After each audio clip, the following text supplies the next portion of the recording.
Aujourd'hui, le Mali est capable de contrôler son ciel. Nous contrôlons nos frontières et nous assumons nos choix. Donc nous appelons, nous lançons un appel à nos voisins et partenaires algériens de venir à la raison. L'heure est à la coopération stratégique, pas à la provocation.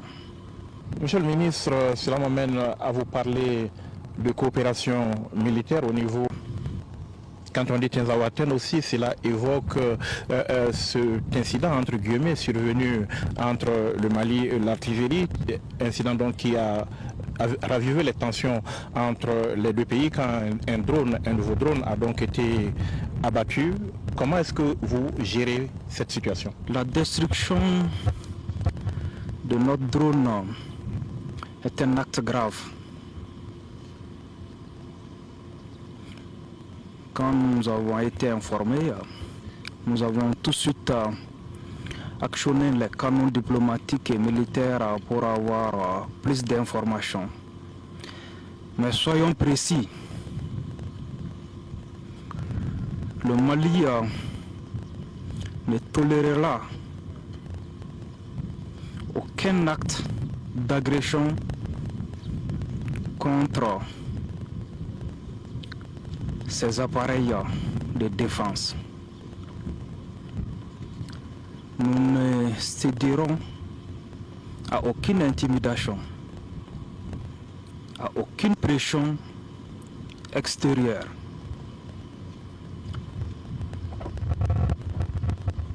Le Mali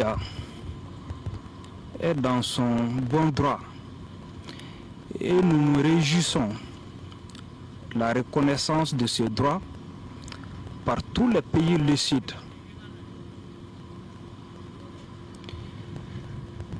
Nous avons vu la solidarité de nos frères de l'AES dans ce dossier, comme dans d'autres. Cette solidarité montre qu'il faut être sincère dans la collaboration avec ses voisins. Nous ne sommes pas dans la logique d'une escalade. Nous laissons cela à ceux qui manquent de vision. Aujourd'hui, le Mali est capable de contrôler son ciel.